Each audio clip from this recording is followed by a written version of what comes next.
નમસ્કાર દર્શક મિત્રો, હું શીતલ મહેતા. ન્યૂઝ ઓફ કચ્છમાં આપનું સ્વાગત છે. આજે તારીખ 10 ઓગસ્ટ 2024. જોઈએ આજના સમાચાર. સોફ Kutch power by Opal electronics, LG best shop, Vijaynagar road Bhuj, Rambag road Adipur. Power by KC jewellers, latest fashion ડિઝાઇનના ઓર્નામેન્ટ્સનો વિશ્વાસપાત્ર showroom, hospital road Bhuj. News of કચ્છના સમાચાર ભૂમિ કેબલ ઉપર 402 નંબરની ચેનલ ઉપરથી રાત્રે 9:30 કલાકે તથા બપોરે 1:30 પ્રસાર. ગુજરાતનો સૌથી મોટો નર્મદા ડેમ હાઈ એલર્ટ ઉપર, 70% ભરાયો. ઉપરવાસમાંથી સતત પાણીની આવકને કારણે પાણી નદીમાં છોડાશે. નર્મદા ડેમમાં મોટી માત્રામાં પાણીની આવક થઈ રહી છે. નર્મદા ડેમના આવતીકાલે દરવાજા ખોલવામાં આવે તેવી શક્યતા છે. નર્મદા ડેમમાંથી 95,000થી 2 લાખ ક્યુસેક પાણી છોડવામાં આવી શકે છે. ત્યારે આવતીકાલે વહેલી સવારે ડેમના દરવાજા ખોલવામાં આવી શકે છે.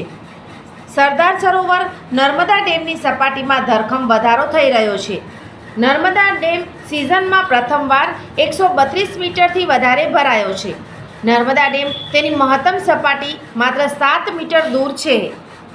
ઉપરવાસમાંથી 3,92,487 ક્યુસેક પાણીની આવક થઈ રહી છે. Narmada dam 132.46 metre. Narmada dam 70% ભરાયો. નર્મદા ડેમમાંથી પાણીની જાવક 57,733 ક્યુસેક થઈ રહી છે. નર્મદા સરદાર સરોવર નર્મદા ડેમમાં પાણીની સપાટી 24 કલાકમાં ધરખમ વધારો થયો છે. છેલ્લા 24 કલાકમાં પાણીની સપાટી 2.83 મીટર વધી છે. નર્મદા ડેમ સિઝનમાં પ્રથમવાર સપાટી 132.80 મીટર પર પહોંચી છે.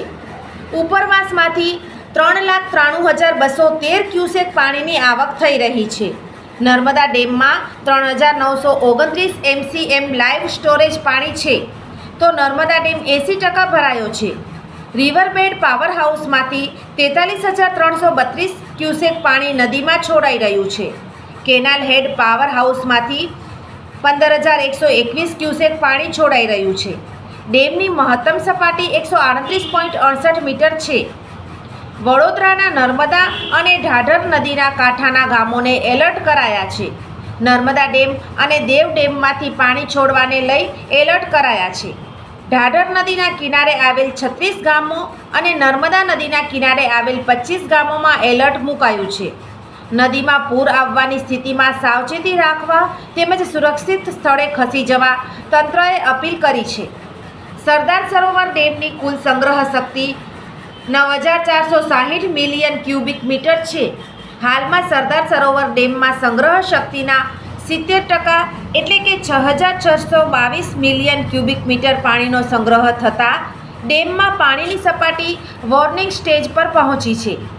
સરદાર સરોવર ડેમમાં પાણીની સપાટીને વોર્નિંગ સ્ટેજથી ઘટાડવા માટે રિવરબેડ પાવર હાઉસના માધ્યમથી આશરે 28,464 ક્યુસેક પાણીને નર્મદા નદીમાં છોડવામાં આવી રહ્યું છે, તેમ સરદાર સરોવર નિગમની યાદીમાં જણાવાયું છે.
ભરાયેલા પાણીમાં પેદા થવાવાળા એનોફિલિસ મચ્છર. આસપાસ પાણીનો જમાવ નહીં તો મચ્છર અને મેલેરિયા પણ નહીં. માથાનો દુખાવો, શરીરનો દુખાવો, તાવ વગેરે લક્ષણ દેખાય તો સ્વાસ્થ્ય કર્મીનો સંપર્ક કરો. ગર્ભવતી મહિલાઓ અને બાળકોના માટે વિશેષ સાવધાની જરૂરી છે. ઇલાજમાં વિલંબના કારણે મેલેરિયા જીવલેણ પણ બની શકે છે. સરકારી હોસ્પિટલોમાં મેલેરિયાની તપાસ અને ઇલાજ મફત છે. દર્શક મિત્રો, આ હતા આજના સમાચાર. આવતીકાલે ફરી મળીશું. ત્યાં સુધી મને રજા આપશો. નમસ્કાર.